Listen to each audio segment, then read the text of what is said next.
Now, it's a little presumptuous to call this chaos theory because, as a matter of fact, there is no theory. We're in the exploration phase now, and this is experimental mathematics that we are doing with supercomputers.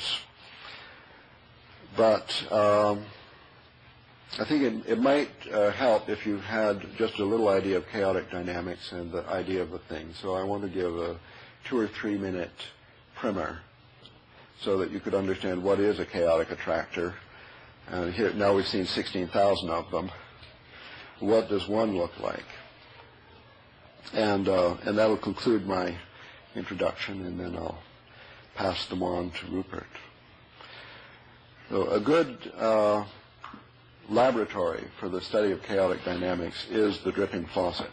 And the dripping faucet was discovered as the ideal demonstrator for chaos theory because the lectures are usually given in a physics lecture hall, and they always seem to have a sink with a faucet in the front to do experiments or for the professor to wash the chalk off his hands.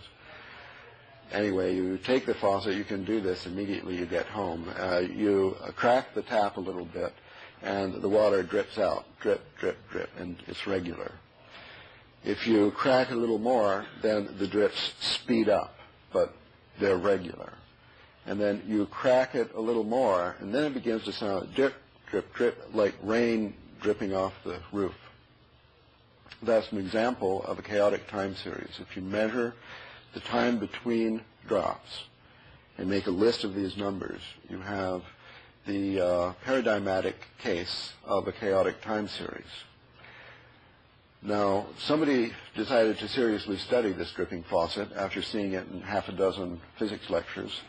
And this person, Rob Shaw, one of the leading people in chaos theory, did a very fine study by placing a microphone in the sink where the drop would hit it, getting an electronic beat, discretizing, getting it in the computer, and analyzing the results. And so all of this is taking place on that level 1, the lowest layer of the physical world.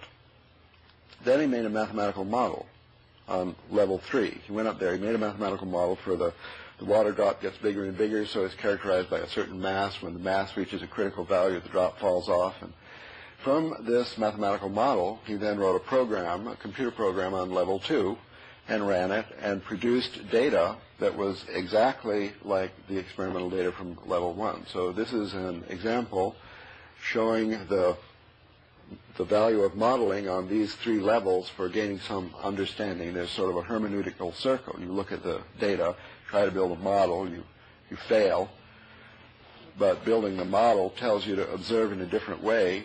You observe in this different way, that helps you to build a better model, and as this circle turns, the level of our understanding grows. So Rob Shaw came quickly to a good model for this. I think he was lucky because it sounds simple. It's a very complicated system. It relates to waterfalls, for example, when the spray comes off the waterfall. And here's another example of a chaotic system. Could you write some equations and obtain a computer program that simulated the spray from a waterfall? I doubt it. The new way of looking at the data that came to him from the theory was to take the sequence of numbers, the time between drops. You just visualize a column of numbers. And you make a carbon copy of it and move it over to the side. And then you whack one number off the top and move it all up one number. Now you have a series of pairs. And then you plot these pairs on the plane as a set of points. So he did this. There's a film or video available for aerial press that shows the machine actually doing this. And from this totally chaotic data, viewed in this particular way, which is called chaoscopy, you get these points in the planes that if the data was really random, the dots would be all over the plane. Instead, they lie on a curve, a smooth curve. So from the observation of the data in this way, the smoothness of the curve suggests a kind of model that you can actually take off the shelf in the building where the chaos theorists are working and apply it to your data, you see. And the simplest model on the shelf of the chaos theorist's closet is called the logistic equation. It produces a series of numbers that are apparently random, but actually they comprise one of these simple geometric figures. So this curve, that the data plotted in this special way of the chaos scope, is a curve, and that is called the chaotic attractor. So there are models on level 3 which are good models for understanding certain behavior on level 1. And level 2 is an intermediary which can either create the model, the mathematical model from the real data, or create experimental data from the model to compare with laboratory data. Well, to conclude, this video was made out of these simplest possible dynamical systems called the logistic equation. And it just produces a series, it's very similar to a dripping faucet. So you could just as well imagine that we have 16,000 dripping faucets in an array of 128 by 128. And the time between drops is represented as a color on the screen. Now, do you think that if you had 16,000 dripping faucets, you could get out of them a pattern like Calico Mountain? Now, well, it happens. I mean, there's a lot of theory behind this, enough to suggest that it's not some kind of artifact. No matter what kind of artifact it is, it's an interesting artifact. And I guess I'd like to call this a mathematical law. It has to do with the emergence of form from a field of chaos. We don't know what else to call it. It's not a mathematical law that was known to Pythagoras. And I don't know if it was always there since the beginning of time, long before the Big Bang, or if it just emerged into the evolving field of the Gaian mind through the fact that computers make it visible. I mean, I don't know. But at this point, I have, I hope, arrived at an actual connection between the work I routinely do as a specialist in the field of chaos and the discourse that we're trying to carry on here to increase our understanding of our past, our future, and our possibility of even having a future. The problem I have with chaos theory is that I'm never quite sure what it's saying. There seem to me to be two things that are of interest here. One is that the actual detailed models which chaos theoreticians make. And they love finding fairly simple equations that will generate complicated and seemingly chaotic structures. And so there's this modeling aspect of chaos which is at the forefront of modern mathematical chaos theory and modeling. But the fact you can make mathematical models of chaos has given scientists permission to recognize that, in fact, there's a vast deal of indeterminacy throughout the physical world. In the 19th century, it was generally believed that there was no indeterminacy at all. Everything in the physical world was totally conditioned by eternal laws of nature. Laplace thought that the whole future and past of the universe could be calculated from its present state if there were a mind powerful enough to do the calculations and to make the observations. Now, that view, the illusion of total predictability, held science under its spell for generations. Scientists were dazzled by this imagined power of totally predicting everything. And it was a kind of illusion. They really did believe it. And of course they couldn't calculate everything. I mean, they still can't even calculate the weather very accurately more than a few days in advance. So in actual fact, this idea of total predictability was not realizable. But the idea was, well, we would, if we could do enough calculations, be able to calculate it in principle. What seems to me interesting is the fact that first with quantum mechanics, there was a recognition that indeterminacy, probability, intrinsic non-detailed predictability were inherent in small-scale physical processes at the quantum level.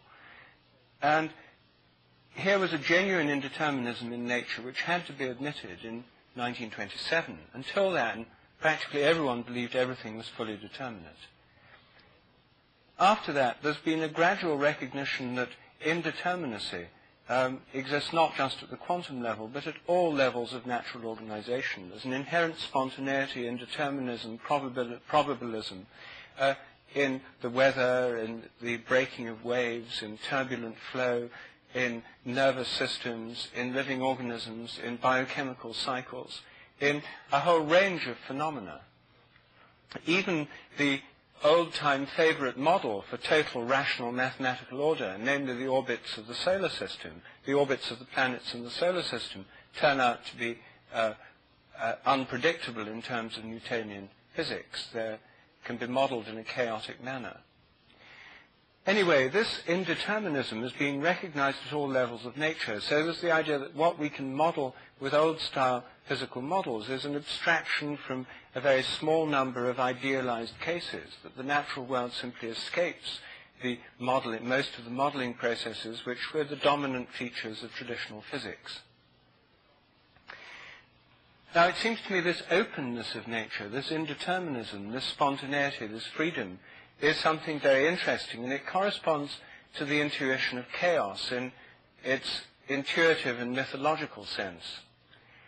Mathematicians have used this word chaos in a variety of technical senses, and it's not entirely clear to me how these technical models of chaotic systems correspond to the kind of intuitive notion of chaos. But what I want to do is to consider how form arises from chaos, starting from a simple, intuitively obvious way in which more form appears from less through familiar physical processes. And I'm thinking of the process of cooling. If you start with something at a very, very high temperature, atoms can't exist. The electrons fly off the nuclei, and you get something called a plasma, which is a sort of soup of atomic nuclei and electrons in a kind of gas. There's no longer individual atoms. The whole things, they disintegrate into a mélange, a mixture of their component parts, the plasma, which has its own kinds of properties. If you cool these plasmas down, when you reach a certain temperature, it's low enough for atoms to form, and atoms begin to come into existence. Electrons start circulating around nuclei. You get atoms forming. You get a gas of atoms. But the temperature is still too high for any molecules to form. And say it's a hydrogen plasma, and you cool it down, you'll get hydrogen atoms, but you won't yet get any hydrogen molecules. Cool it down further, now you get hydrogen molecules. You cool the system down further, and you get a stage where more complex molecules can come into being. But they're still gaseous. Cool it down further, and they turn into a liquid, which has more form, can form drops and flow around, and has quite complex, ordered arrays of molecules within it. Cool it further still, and you get a crystal, which is an extremely highly regularly ordered formal arrangement of the atoms and the molecules. So you get a progressive increase in complexity of form as you lower the temperature.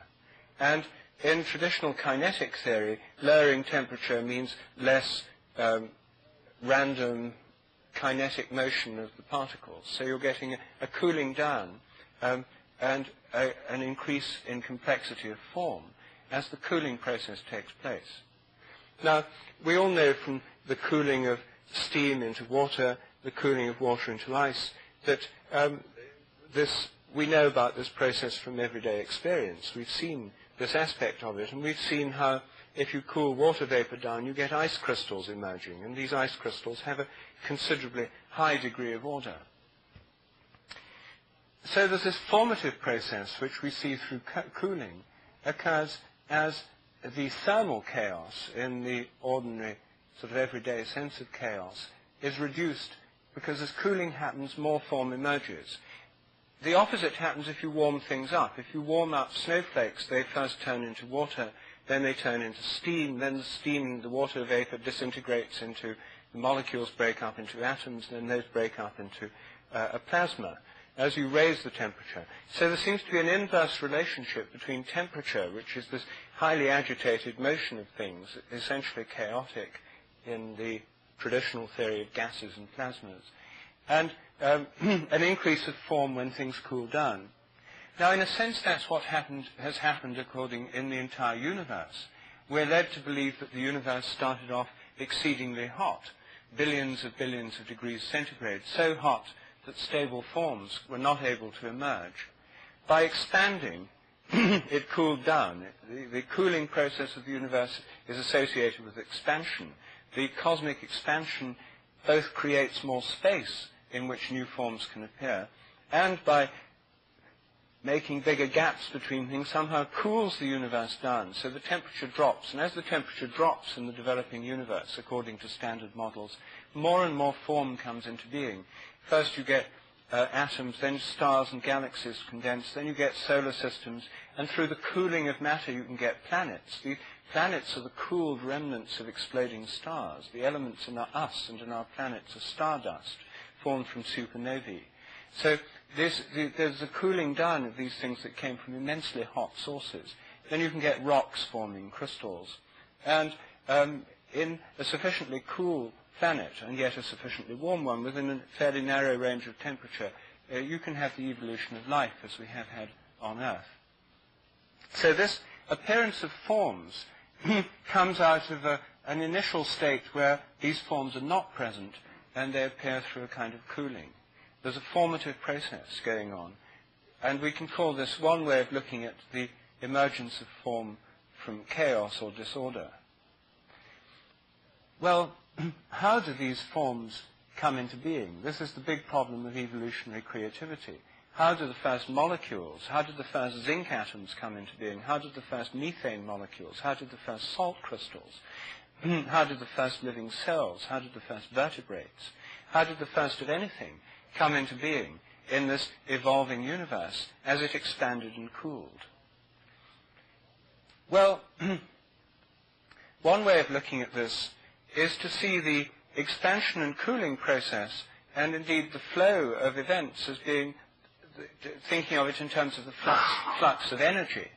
And one of the great unifying concepts of 19th century physics is a unified conception of energy. Now, it's not entirely clear what energy is.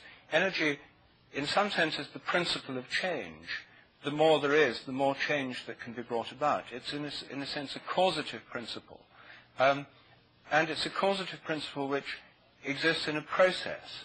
In this process, the energetic flux of the universe underlies time, change, becoming, and the flux process itself seems to have an inherent indeterminism to it. This flux process, the universal flux, is organized into forms by fields. Matter is now thought of as energy bound within fields, the quantum matter fields and the fields of molecules and so on. And I think there are many of these organizing fields, the morphic fields. And the fields are somehow organizing the ongoing flux of energy, which is always associated with this spontaneity and chaotic qualities. So even organized systems of a high level of complexity still have this probabilistic quality. The fields that organize this energy to give rise to material and physical forms are themselves probabilistic. Chaos is never eliminated. There's always this indeterminism or spontaneity at all levels of organization. So there's a formative principle, which is the fields, and there's an energetic principle, which I think has the chaos inherent in it. It's a kind of change, which left as pure change would be chaos. One way of thinking of these is in terms of the Indian notion of Shakti as the energy indeterminate principle, and Shiva as the formative principle, working together in a kind of tantric union to give the world that we know. Now, if there's this formative principle that comes through the fields of nature, then one of the questions is, how do fields operate? How are these fields governed? How do they have the forms, shapes, and properties they do? Well, I think that the organizing fields of living organisms, of crystals, of molecules, and so on, are organized by, I think that they are what I call morphic fields, and that these fields contain an inherent memory, so that these fields are essentially habitual, and nature is the theater of these habitual fields organizing the indeterminate flux of energy. Fields themselves, by having this energy within them, have this indeterminate quality too. But this then brings us to the question of creativity. How do new fields, new forms, come into being in the first place? Where do they come from? Well, this morning, with Terence, I was discussing how they may arise out of the interaction between chaos and some kind of formative, unifying aspect of the cosmic mind, which Ralph has hijacked for the Pythagorean sect by calling the realm of mathematics. That there's an interaction here between these two levels, giving the world of becoming that he's shown by the wiggly line in the middle. Well, this is one way of looking at it. And this brings us back to the question of the nature of what he calls the mathematical realm, this sort of formative realm. Is there a kind of mathematical realm before the universe, somehow beyond space and time altogether, which conditions all forms of creativity, all patterns and possible systems of organization that can come into being with the world? Or are these all made up as the evolutionary process goes along? These are questions we've already touched on this morning. I myself think that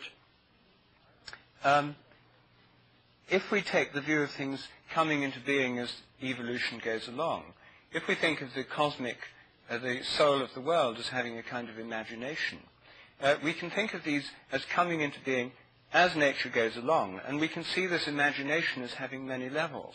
There'd be a kind of cosmic imagination, which would be the soul of the world, the anima mundi, the soul of the universe, a cosmic mind, soul, and imagination. Within that, there would be clusters of galaxies, each of which would have their own mind, soul, or imagination. Then there'd be galactic ones, then ones for solar systems, then one for planets, then ones for ecosystems, then ones for societies of organisms and individual organisms, organs, tissues, and so on. There'd be many levels of organizing soul. I think these morphic fields could be regarded as an aspect of the souls of systems at different levels of being. Then there'd be the possibility of a whole range of imaginations, that we don't have to leap straight from what's happening in a social insect colony or in an animal or a plant or in a social system, a human social system, straight to the divine imagination or the mathematical mind of God or the transcendent realm of mathematics. There's a whole level of imaginations in between, a whole level, and within the Earth, we're embedded within the solar system with its own particular kind of soul and imagination, and that within the galaxy. So there'd be a whole set of levels at which creativity could come forth from souls with imaginations. Now, I think the difference that we might have to consider between all this and the traditional doctrine of the world soul is that in the traditional doctrine of the world soul of Plotinus and of Plato, they had a threefold system where there was the intellect, with the intelligence, which was really the realm of forms or ideas or the logos. And embedded within that was the world soul, which had as its characteristic an attractor.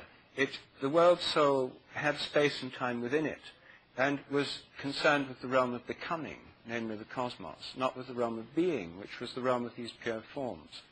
And as the prototype of the cosmos, the world soul had this cosmic attractor as its entelechy, its goal. And this was a striving towards the eternal perfection of the divine. And then within the world soul, there were hosts, hierarchical levels within levels of souls of all the different systems within the universe, each of which had its own autonomous existence. A holistic or holarchic vision of souls within souls. The view that they had was that the qualities of the world soul were all fixed by the eternal forms, the eternal mathematical mind. The view that I want to consider is that the world soul or the world imagination makes up these forms as it goes along, that there isn't out there a kind of mathematical mind already fixed, already full, that what we do is make mathematical models of various aspects of nature. And I think that one thing that happens then is these models can be projected as if they're a real thing out there, as if the world soul is engulfed within a kind of eternal mathematical mind. That may just be a projection of ours. The world soul may have an autonomy. It may be no more mathematical than our own souls are when we're dreaming. I mean, there are certain numbers and numerical forms come into dreams, but there's no sense when we're dreaming these dreams are being generated by equations, or that they're essentially mathematical in structure. So what I'm suggesting is that the world soul may have an autonomy to it. It may have a kind of mathematical realm as part of it. But if we think of it as having its relation to mathematics and its relation to the creation of form, the ordering of chaos into patterns and forms and structures, then this mathematical aspect of it may evolve along with nature, just as our own understanding of mathematics evolves in time.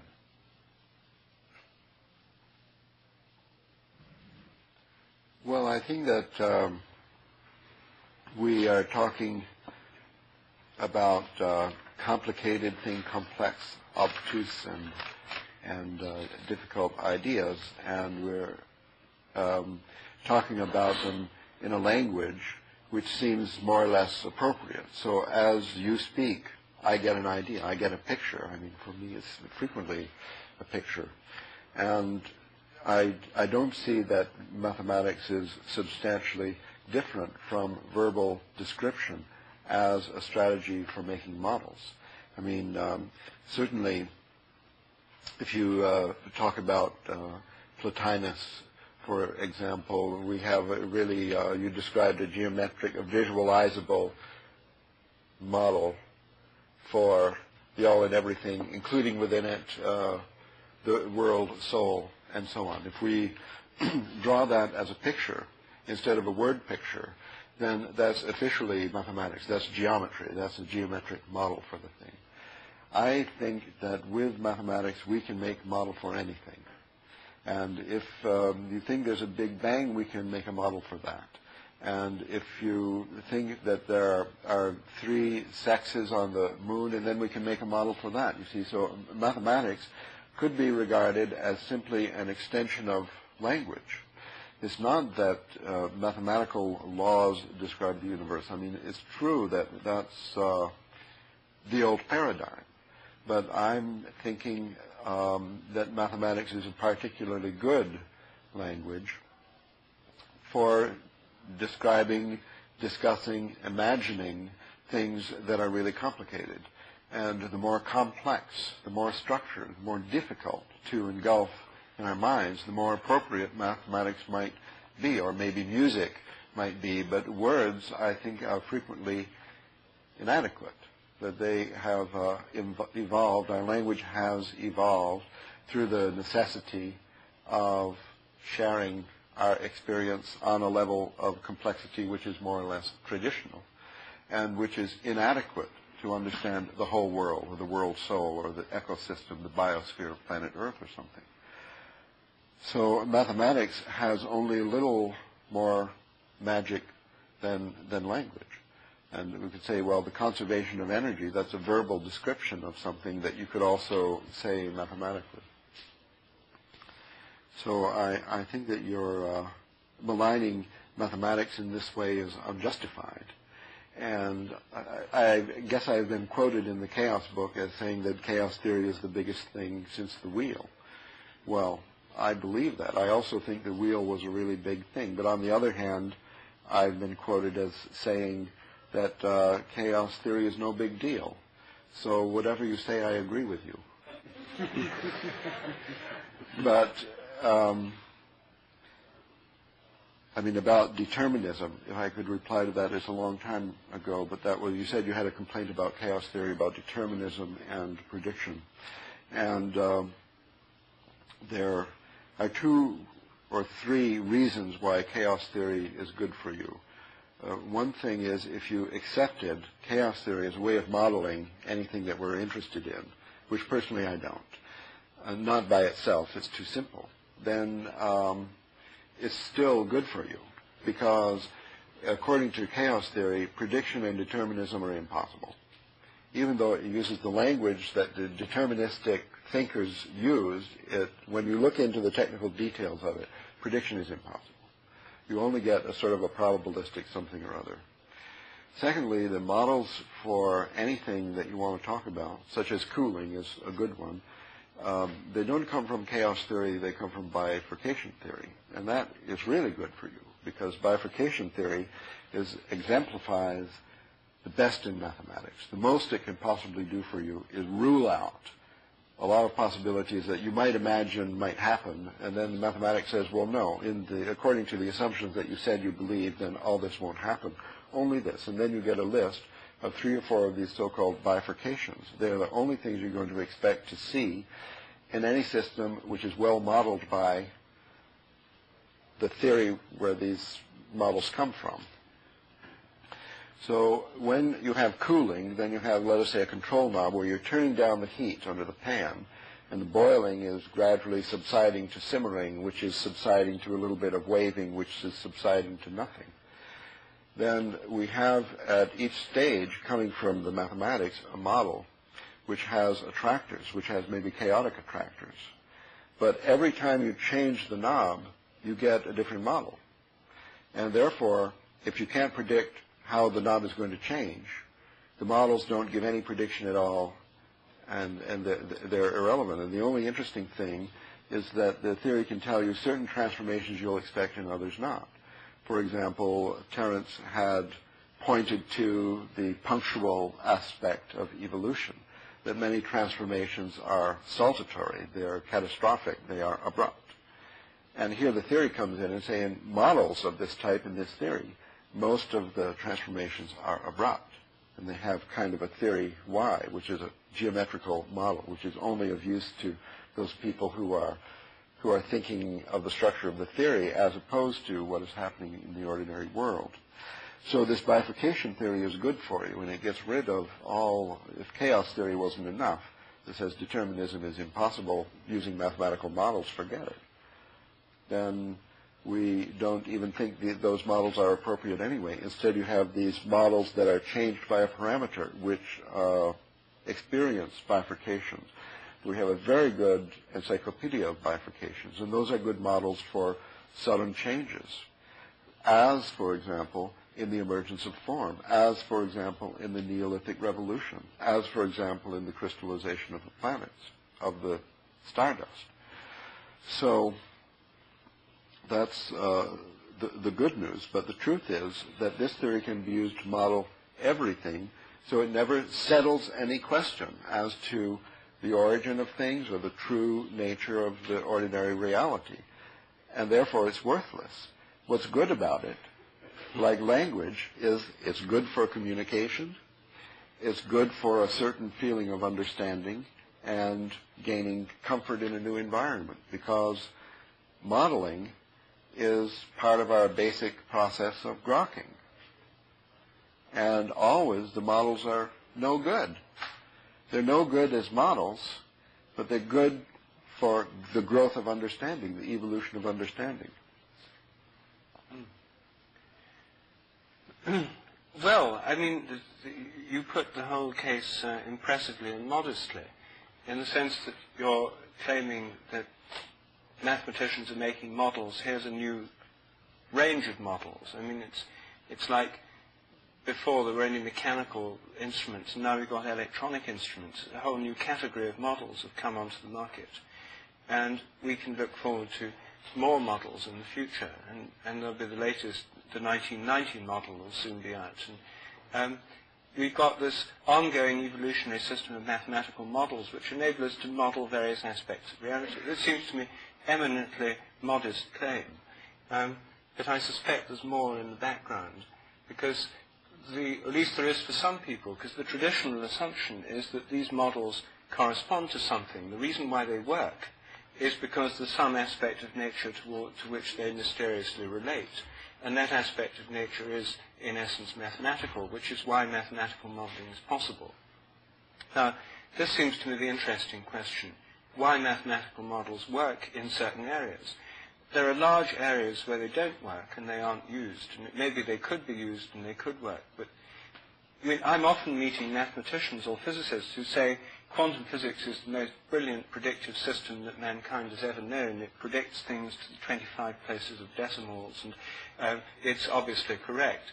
Well, as an agricultural scientist, when I was working in India, predicting the outcomes of my crop experiments, there was nobody who could predict those. And those experiments were, vast distance beyond the capabilities of any quantum physical modeling process or anything based on the so-called fundamental principles of physics. You can produce sort of string and sealing wax models for crop production, and we had people doing that. And we had a computer, and there were these simple models.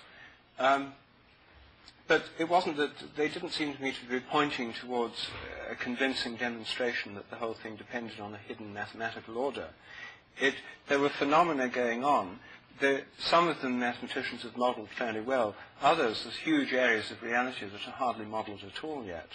But the question is it that mathematical models somehow fix on features of the fields of reality? Are the fields of reality more real than the models we use to model them with? Or is there a kind of mathematics yet more fundamental than the fields?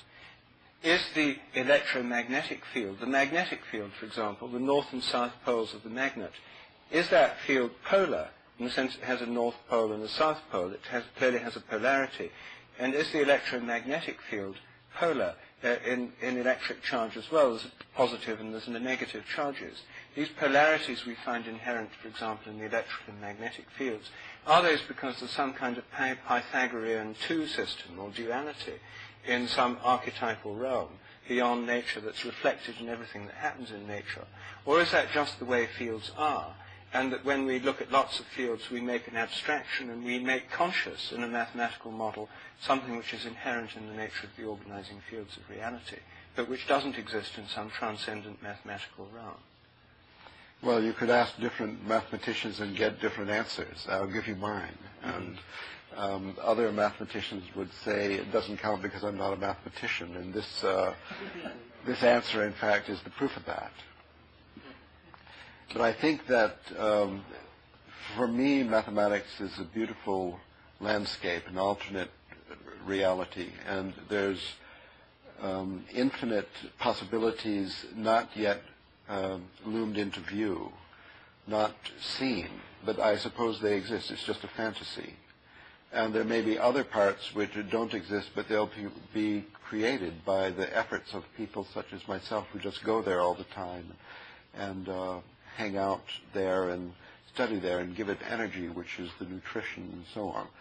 So there is some older part and some younger part in the mathematical landscape, and this entire system is in coevolution, I suppose, with the evolution in ordinary reality.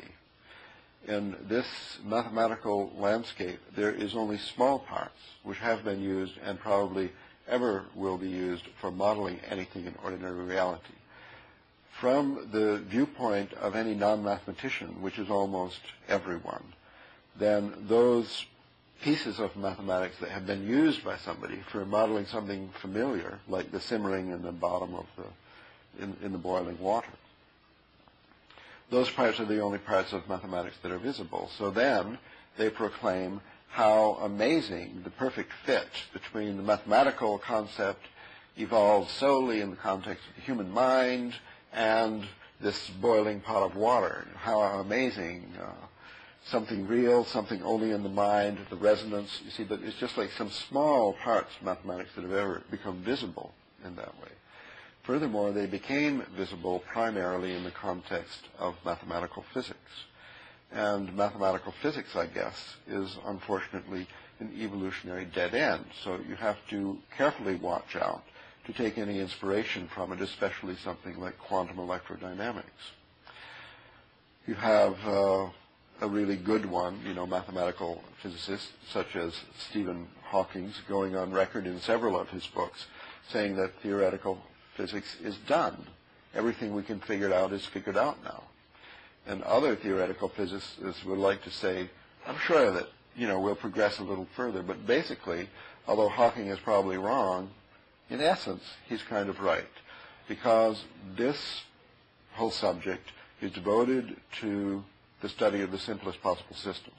Now, when you talk about your experience as agricultural scientist and so on, there you are talking of experience in a realm which is infinitely more complicated than the most complex system that a physicist ever looked at. So the parts of mathematics that have been used by these physicists are the parts that are the least interesting to us. And I want to tell you this good news that, at least in my opinion, mathematics offers much more to the more complex sciences than it offers to physics. And the whole potential of mathematics to aid us in our own evolution comes from the fact that it can extend our understanding of systems that are too complex to understand without it. It might be good for that, you see. So that when you just change the weather a little bit and these peas grow at the expense of those and so on, the understanding of that complexity could be aided. I mean, in any ecosystem, you have so many different things. You talk about the butterfly effect, and we don't know that one oil spill off the coast here could produce desertification and bring on the equivalent of nuclear winter. This is possible, but we don't understand it, and we never will, but our understanding can be advanced by mathematics, because mathematics is the supreme tool for the extension of our language for dealing with complex systems. That's its main appeal for application, for ordinary use, for garden variety life. We can have models of emotional relationships, of love affairs, of arms race between nations, of the nuclear club, of the United Nations, of the Society of People, of Nations, of the Society of Species, and so on. We can model these things with models that are no good, but they're better than no models. And the construction of these models is part of our evolution, and is part of the evolution of the mathematical landscape as well. Yes. Well, that's all very moderate and reasonable. No extravagant Platonic claims. What interests me, I must admit that my interest in mathematical models has enormously increased since I came across attractors. And my ability to understand attractors, or at least even a little bit about them, was greatly increased by your visual dynamics books, which for the first time made these things visible. I should say, for those who haven't followed Ralph's work, that he's done more than any mathematician I know to make the essential features of this mathematics visible. He's produced four volumes of books on dynamics, visual dynamics. There's not a single equation in the 4 volumes, and through diagrams he tries to give you the essence of what dynamic systems are and what the science, the mathematical branch of dynamics is, how it models them and how it understands them. It's very illuminating. And normally mathematics is hidden behind an opaque cloud of symbols which most of us can't penetrate beyond. It's as if all we knew of music was looking at scores of symphonies but never actually hearing the symphony. These symbols refer to things which for real mathematicians are intuitions, visual intuitions. And so Ralph helps make that clear.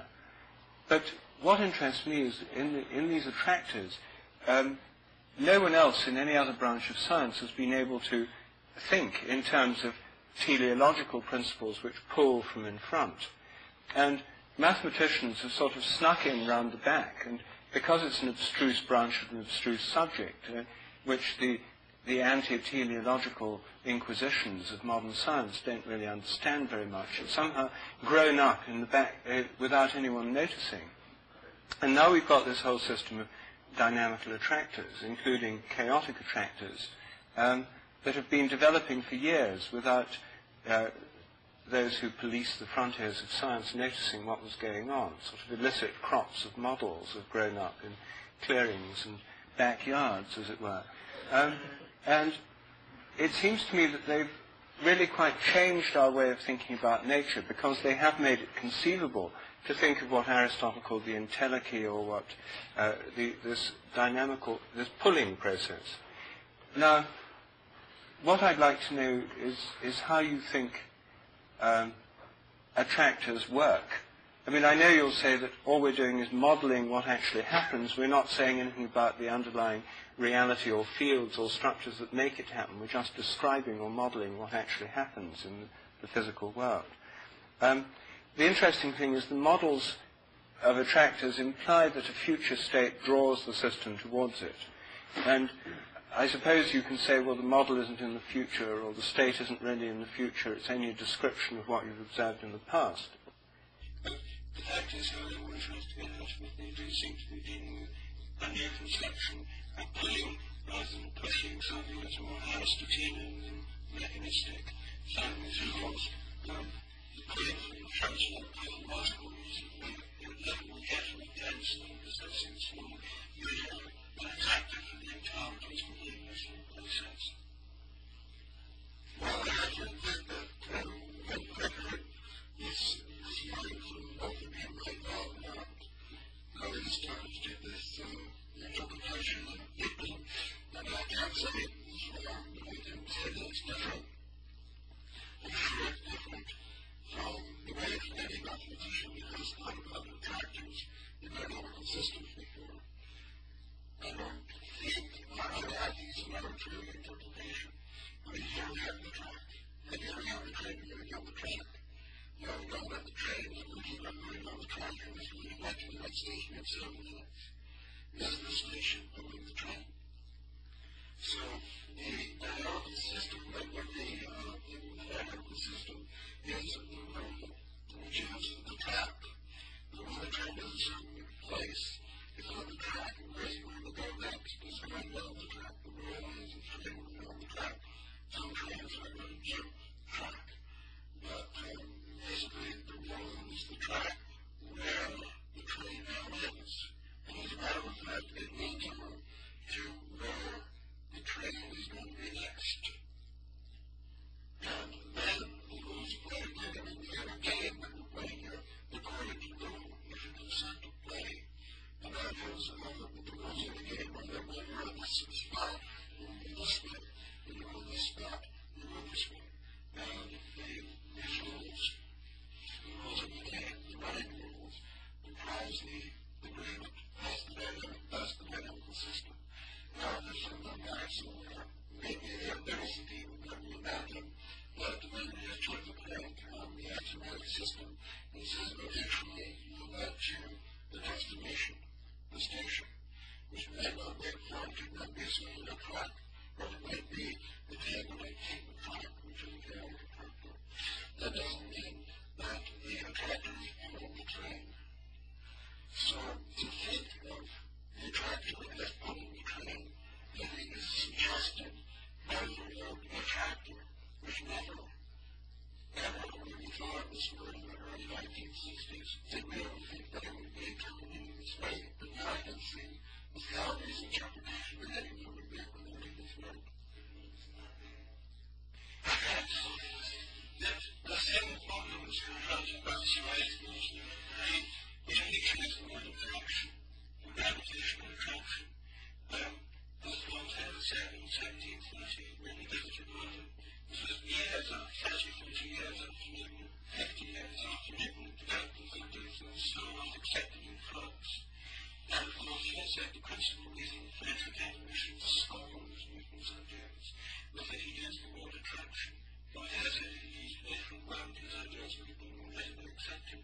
Because the word attraction, which for the French families it still holds for us today, has connotations of sexual attraction and is steeped in sort of animalistic and subjective associations, seems to imply a big silent value of the earth and the attracting still in a way that was entirely to do with the work of the attractive world that had been collected in man, seems to them absurdly animalistic. And Newton was merely artistically carried in a different way. His theories had been adopted 30 years earlier in France. Now Voltaire may have been wrong, but the fact is that under his mind accepted in France, there's a very healing ways from gravitational attraction because of these animalistic associations. Was a difficulty for people, but the fact is that Newton, by substituting gravitational attraction, managed to build a mechanistic cosmology that replaced an animalistic cosmology by introducing animalistic principles, by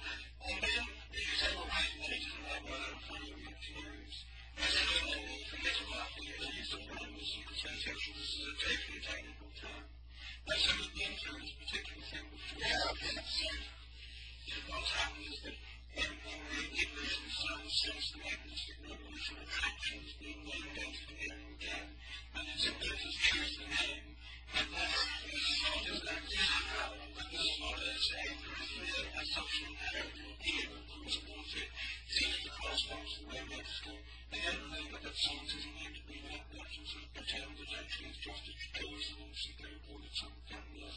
And we take effects in the trial of the diagnostic system without any rights, because what it was seeking to deny was introduced into it by a kind of subterfuge and pretended that this was a mechanical principle or it was something else. And I suspect that the same is true with your analytic attractors yourself. And so even if you take an example of the train, the station, I mean the train, the sense of motivating the train is the purpose of the people getting to New York or Los Angeles or London. The rest human beings of purpose and destinations they wanted to get to. The rest railway companies had schedules and trains and they were running trains in accordance with what they thought supply and demand was. That train wouldn't be running. There's a sense in which the station is an attractor. If I want to go by train to London, I get on the train that's going to London because it satisfies my purpose to go to London.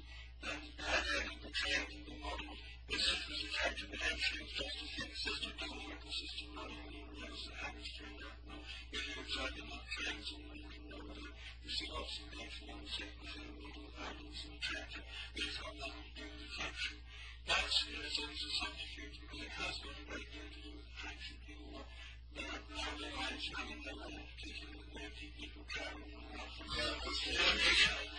So they have this person because they say there's nothing wrong. So I think you see that there is this implication, I think even in the first example from well, I think that the analogy with Newton's attraction, and there are in his theory or equally in general relativity some unresolved difficult problems about action at a distance. Action at a distance in space. And I think that we have the same thing here, but it's a question of action at a distance in time. And there are two different times that are being confused when you think that the idea of two-dimensional time that a couple of people already suggested could aid us here. The train that we have the track that arrives at the station is the attractor that is ready for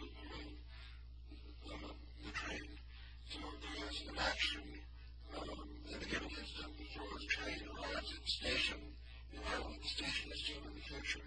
The problem with thinking the train, the station pulling the train, is that the cause is still in the future. That's the problem with this teleological approach. You're arguing that the station pulls the train because the people will go there arrives to a different kind of time. And that's the time on the scale of the evolution of the train system. We used to get off the train there was no station. We asked the conductor for it to stop, and I think people did, and then they built a station there, and so on. So I think the more interesting thing was that the dynamical model attractors and so on was the exciting influence of the past to which the more interesting idea is to make a model for evolution itself, in which the train system with its greatest distribution of stations in the location of towns, the size of Russia, as opposed to the size of Great Peninsula, all of this is evolving slowly in the course of another kind of time in centuries. And there we have this pattern is coming forth. The trajectory of space is going to attract which is the final configuration, the city plan, the location of cities, the network of train tracks, and so on. And the evolution is also going toward an attractor, rather than being pulled by the attractor. So I think it's not because the people are already thinking they're getting off the train wherever they want, and that's the real cause, as it were, the determinant of evolution is the freedom of the moment, is the collective action of the citizens of the planet. Well, that's what you were saying, I said before we have time to speak this there's a sense in which we face this problem in psychology, the sense in which our imaginations these imaginations in the human psychological sense are not pushing from behind but pulling from ahead. And of course, the more seeking to establish the cause of what happened, the motivations for themselves are we often want to say themselves. When you say what was their motive, the motive isn't what if they did it in order to kill them, in order to impact money, impact, the sense in which a future state or an imagined future state is not doing. And the sense in which our own motivation, we have desires and goals, we have purposes and aims, even if they spoke to us, we can't all understand the intention of getting here, and the intention preceding our goal here. And the sense in which the goal of being here at essence, we can prove our behavior towards it, and that goal is in the future. So this is that we face the same people with our own psychological motivations, which we have most about when we want about our own motivations and about the functioning of the course of nature. And all it's not exactly the same problems arose. And the concept of morphic effect and morphic resonance theory and Aristotle's notion of the soul, the concept of the ontology, is trying to deal with this fact that somehow in the present, the system, the person, the developing animal, the developing plant, in the present, is subject to the influence of a potential future state that hasn't yet come into being. But that future state is what directs and guides and attracts the development of the present system. Now, is that future state existing in the present in some other dimension or direction or time? Or is it actually out there in the future, playing from tomorrow, the day after tomorrow, through time, these maybe just different ways of trying to imagine things as well. We've arrived at the imagination. Exactly as Terence.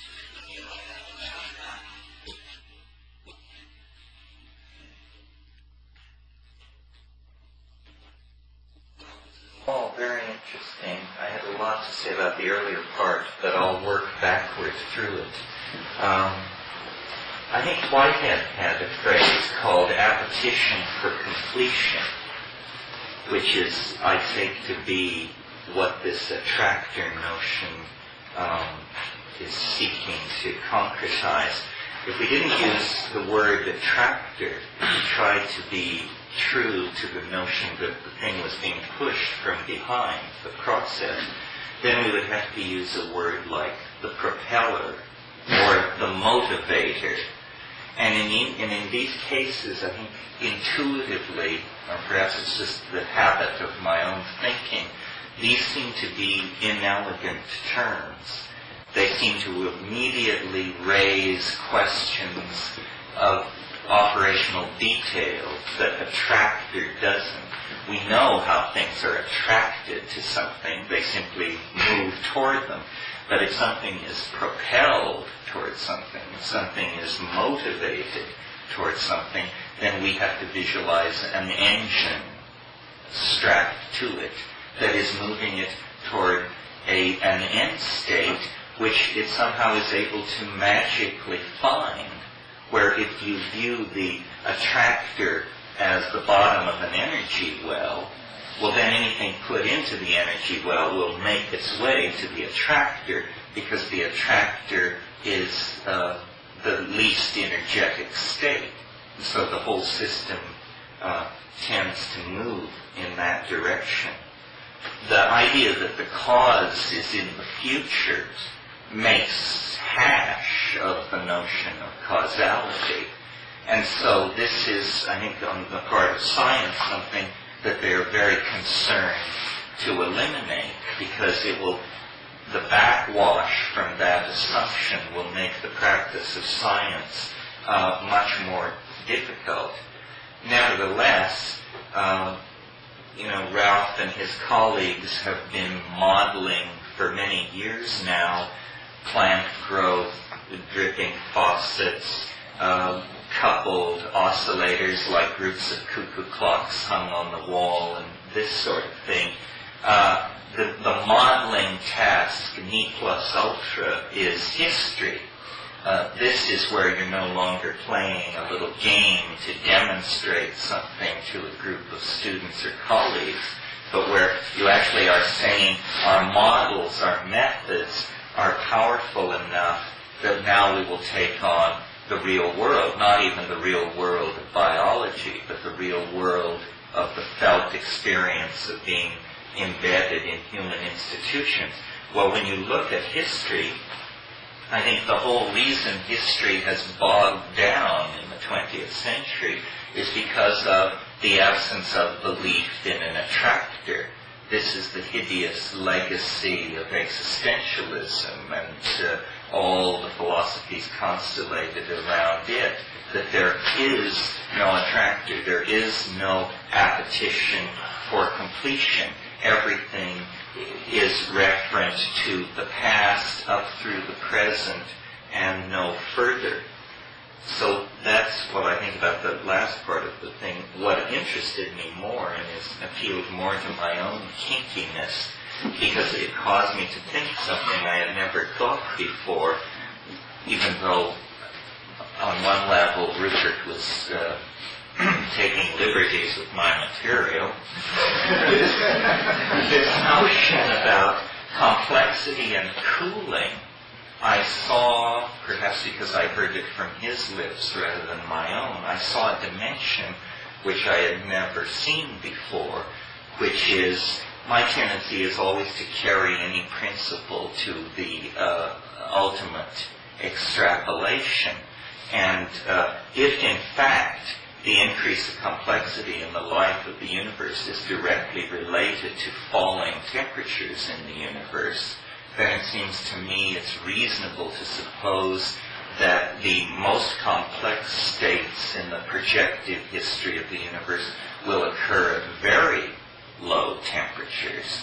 Well, isn't it interesting then that phenomena like superconductivity and stuff like that has to do with low temperatures? And superconductivity is fascinating to cybernetic engineers because it's a way to preserve information from decay. You see, if you put information into a superconducting circuit operating around absolute zero, it will be impossible to disrupt that circuit without destroying it. And people like Erwin Schrödinger, as early as the mid-30s, suggested that since life seeks to stabilize itself against mutation, the obvious principle to be brought in to aid in that task would be something very much like superconductivity. Well, I don't want to belabor the point in my little space of time, but in fact the way in which charge transfer and things like that occur in DNA suggests that nature may have incorporated this principle into its mechanics. What this says to us in the present that is particularly poignant, I think, is that our cultural phase transition that we are going through vis-a-vis machines may signify that we are not, as I have always thought, very close to the maximized state of novelty, but that we're somewhere out in the middle of that wave that goes from the beginning to the end, and that what the cultural transition that we are doing is about is we are downloading all novelty so far achieved into a much colder and stabler regime, the cold and stable regime of silicon crystals and arsenic doped chips and this sort of thing. And this is, a fairly appalling idea, because I think we all have a horror of being replaced by machines. But on the other hand, prokaryotes were replaced by eukaryotes, and there have been several of these replacement scenarios in the history of life.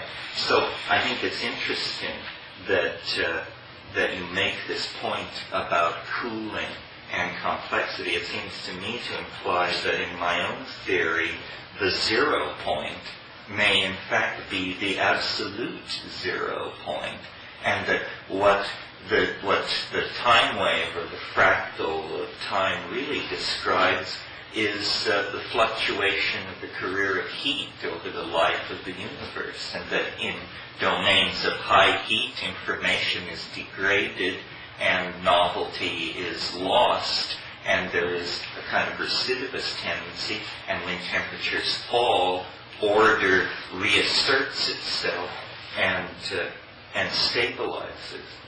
Well, I think that the storage in low temperatures is interesting, because I think one of the things, when Ralph said that mathematics is like language as a modeling system, I think there's a very big difference between spoken language and written language. When you get written language, the first ones we know about are written on rocks, the ultimate low-temperature crystalline storage system. The Ten Commandments, as given to Moses, were written on tablets of stone. I mean, this is this kind of permanent storage system. And putting things in silicon crystals is a more sophisticated way, but this is essentially a low-temperature storage method. You couldn't do it. You couldn't write on water or in the wind. So I think that the language, and the written language, creates the illusion for us of an independent world. I think I myself think the notion of Platonic forms and this ideal, this transcendent eternal world couldn't have arisen until written language had arisen, because written language produced the model, and by what I'd think of as a kind of idolatry, these man-made symbols and structures, languages and mathematics, when written down, can be imagined to endure forever in some kind of other realm, as if there's some kind of celestial rock or celestial stone or celestial crystal in which they endure forever. But the reality of language, as it's existed for a far longer period of its history, and as it exists right now here as we talk to each other, is in spoken language. And spoken language is a process that happens in time, and the memory involved in spoken language, which comes when stories are retold, like the bards and the transmission in oral cultures. There is no written record, so the spoken record, the story, organically develops as time goes on, and there's nobody around to say, well, look, you've got the story wrong because in the book it's written like this. The thing organically evolves. And so I think a model of language is a kind of model of reality. An oral tradition has this constantly evolving and conserved, and yet conserved model. But as soon as you've got a written one, as soon as you've got written records or written mathematical formulae, you get the impression, an imaginary realm of sort of eternal forms, by just sort of projecting the notion of things written down. Anyway, that was just what I wanted to say in response to what you said. And I think that's one way in which we get this, or we could easily get, I'm not saying for sure the mathematically Platonic or Pythagorean realm is an illusion, but it would be easy to see how such an illusion could be produced. Well, I imagine, just to be contrary, that mathematics preceded not only writing, but mathematics probably preceded language as well. Certainly, mathematics preceded writing. And in mathematics, we have, for example, a circle, a line. I mean, these are, for Plato, the ideals. Right? So do we need writing on stone to think of a line or a circle or a triangle as being eternal form? And the evolution of this kind of mathematics preceding writing was probably done by drawing in sand. And writing evolved by drawing in sand, and only later you had drawing on stone. So I think, it's just possible that the idea of eternal forms, laws, and so on emerged before writing on stone, and that writing on stone was just, as a matter of fact, a concretization of those. It just suggests a migration in evolution from the immaterial to the material, from the abstract to the concrete. I mean, it's the opposite of what a lot of people think. Your theories are the theories of chaos. Using this gentleman's terminology here, is this a model? How does it relate to, is it a model for the chaos in society, in our world today? And what does it tell you about that? Yeah, I used to answer when I went on the airplane in the person in the next seat would say, what do you do? And I say, oh, well, I'm a math professor. I do research in mathematics. And then they always say, that's my worst subject. And the conversation would end. So I soon learned to pretend that it was something else. Well, I write books. Oh, yeah? What kind of books? Well, textbooks. Well, that would end the conversation. Once, as a kind of accident, I said, well, I study chaos theory. And the person immediately said, now that's a subject I know a lot about. That was many years ago, but I rejected that. And so at that point, I would have answered to your question, no. I didn't think there was very much relationship between mathematical models with chaotic behavior on the one hand and the chaos in life. What people are talking about when they say that's something I know a lot about, they're talking about a problem in their relationship or in the middle of an argument with their mate or something. So, but my attitude has changed over the years, and more I've been trying to make models in the social sciences in general, and now I have, for example, a project in psychoanalysis to model, working with a group of psychoanalysts to model the therapeutic situation. And their idea was, I mean, in the experience of their practice of psychoanalysis, they had the feeling that the patient would present, that's a technical jargon I gather of that field, would present chaotically. That the presentation would become more chaotic, and that was to them a clue that the trigger was approaching for an episode or something. So they came to me saying, could you model this? Could we have data where we could sort of meter the extent of chaos, like my parameter Gn in the ocean? And that was a few years ago, and so it's progressed, and now I'm working on, I call it aerodynamics, ERO, models for the love relationship, and for the synergy in society, social synergy in a group of nations, for example, what does lead to war and what leads to cooperation, how do you resolve conflict and so on. So I do feel that it is, I won't say possible, it's conceivable in course of time, given its adequate evolution of the modeling art, of this hermeneutical circle the gentleman has described so well in the context of the ships and the models for the ships, that we could reach a point where we had models that were decent in some sense to aid us in the understanding of complex social relationships. A group of people, like 2, 3, a group this size, a group of nations, a world of nations, the evolution of society, and Terence's dream, a model for history itself. This is it's thinkable. It's not unthinkable. We're not at a point where we can meter the chaos in the room and say they're about to break for dinner. Isn't what you've done today and yesterday sort of evidence of that with the thing that she's done with this, the humming and so forth? It is presuming that we're all somehow going to get together through this in some way, make it better for us to communicate and be in the room through this particular instrument. Yes. And in relationships, what I know about relationships and working with people is it's a lot about energy. And the energy that gets, or doesn't get, focused with the 2 or 3, or if you have a group of 8 or whatever. It's a lot of working with that energy. Well, I'm delighted to hear this optimism, because I had recently, a month or 2 or 3 ago, given a talk here to a group of social scientists about the possibilities of mathematical modeling. And their response was really angry and hostile. The very idea of a mathematical anthropology or a mathematical sociology they thought was really offensive. People would have a different kind of investment in that situation. Right. You would get different kind of Yeah. It reminds me response. of when catastrophe theory had come out, and people were looking at using it for politics, especially revolutionary politics. That there are certain political and social changes which occur peacefully and in an incremental manner, but those same changes will occur catastrophically if, for example, the economy is in trouble. So they were they were attempting to use catastrophe theory to model politics. They weren't able to get enough data, I think, to make a practical model.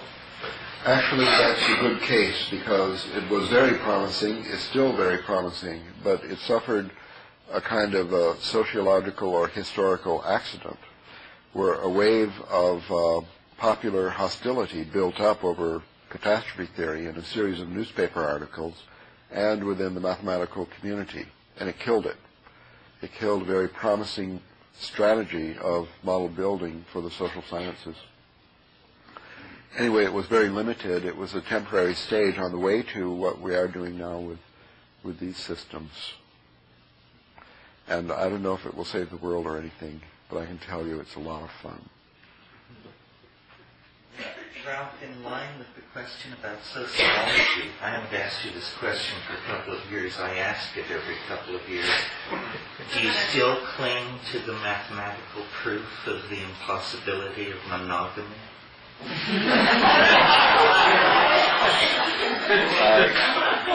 I don't remember your asking that 2 years ago, Terence, nor ever before. You remember making the statement? Not only I don't remember, but I say I proclaim to you all it's impossible I ever made such a statement because, as I've just explained to Rupert, I don't believe in the resonance between the models and the actuality of ordinary life. I think that it evolves our understanding to play with models. Well, they do have a certain practical value, but I don't consider that the interesting part. So if I had a mathematical proof of the impossibility of monogamy in a certain model universe of model relationship in level 3, I might have spoken about that, and you made what Gregory Basin called a category error and thought I was talking about human relationship. But you know, I'd never actually speak about human relationship. I wish you told me this years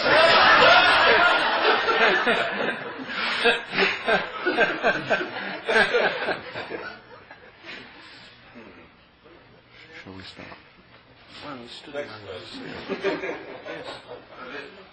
This whole notion of the role of modeling, I find very central to the discussion, especially where it's tied in with the feedback between the abstracting and the concretizing, and blends them together so your model sail your model out, and it keeps changing itself. And tied to this notion of the attractor, if you model an attractor, does your model have attractive properties? Does it begin to become a concrete or an attractive entity? We'll have to ask Terence about this, since he's been using this word extensively today, appetition, and I don't know exactly what it means. Terence, are models attractive? I mean, are they habit-forming? Is modeling a habit? I think so. I think if a model is a good model, it will begin to attract. It will begin to pull energy toward itself. It's almost like the idea of the self-fulfilling prophecy. And in a way, that's what I see the three of us and others mentionable as doing. We're trying to create a self-fulfilling prophecy where it's such a good idea that it will act as an attractor and the world will move. Yes, a good dream for a future with a future. Yes. Well, maybe it's an appropriate time just to make mention of this area of mythology and ritual. That here we have a kind of model which has been thought to be crucial for the evolution of a society. And it could be that certain models are attractive in that realm. For example, the Trinity or one God. I think that it's possible, I mean, there's an alternative possibility in that the models aren't attractive exactly, but you have springing up thousands of new societies around the planet every few years, and some of them will survive. They're like mutations in the social sphere, and some will survive for a while and others not. And some may have a really huge history, like 3,000 or 5,000 years. Or our civilization, how old is this one? It starts with the Renaissance or in the time of Christ. Say in the Renaissance, this particular model with its very complicated pantheon of gods and goddesses. I think it could be natural selection of societies that have adopted a certain model and made it a habit, whether attractive or not. And then the longevity is not because the model is attractive, but because it has a certain evolutionary advantage, or advantage in whatever is the selection mechanism. Or it could be that certain models, like the Trinity, are intrinsically attractive, and that's why there are so many societies with Trinity as their model, which had a long lifetime. On the example, just to follow, where does it make it over? Where does the model cross over? When does Frankenstein's monster get, citizenship papers? Or, how does the model stay not part of the real world? You see what I'm saying, or trying to get at here? That the model becomes it. The model is just a plan. Yeah, but the model takes on a kind of social reality, doesn't it? In a religious system, like Islam, for example, the model of God, which Islam has, this strongly emphasized monotheism, actually takes on a social reality.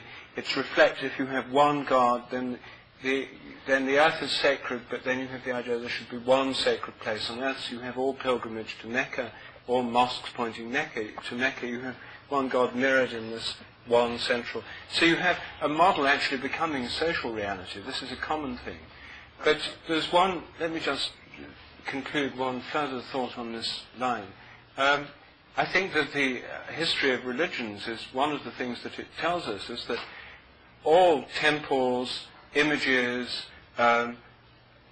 diagrams, all the paraphernalia of religion, ritual forms, in some sense have a modeling function. Some of them may be symbols that participate with the reality they're describing. And one of the constant dynamics in the history of at least Western religions is the way in which the models are taken to be the reality by people. It's a recurrent danger of models, and in the Judeo-Christian tradition it's called idolatry. It's that the model of reality, the image of the God, is taken to be the God itself.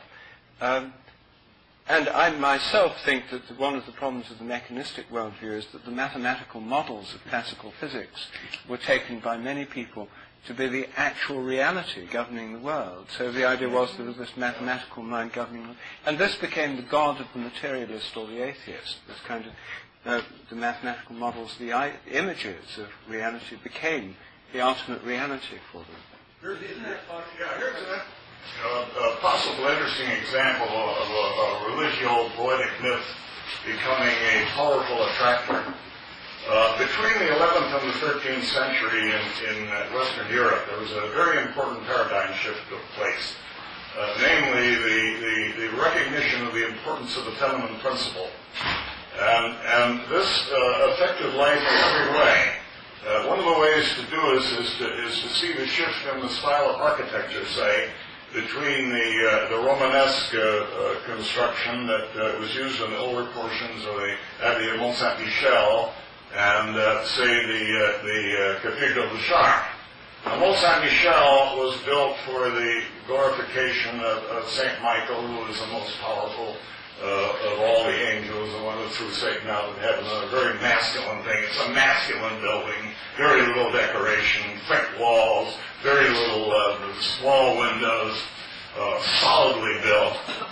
A masculine style of architecture. If you go to Chartres, you see the apotheosis of the feminine style of architecture.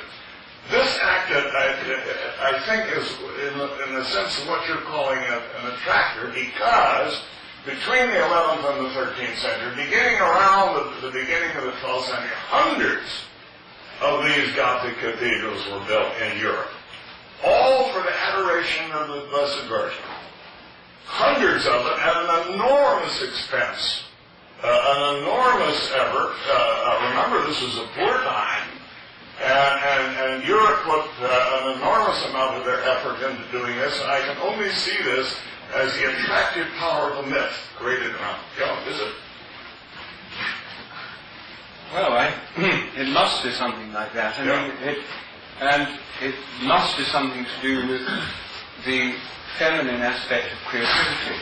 You see, one of the things that Ralph and I were thinking about earlier today, we were having a conversation after lunch, that we find both masculine and feminine creative principles in mythology, and both masculine and feminine creative principles come in trinities quite frequently, the triple goddess, but then in the Christian world, the male trinity.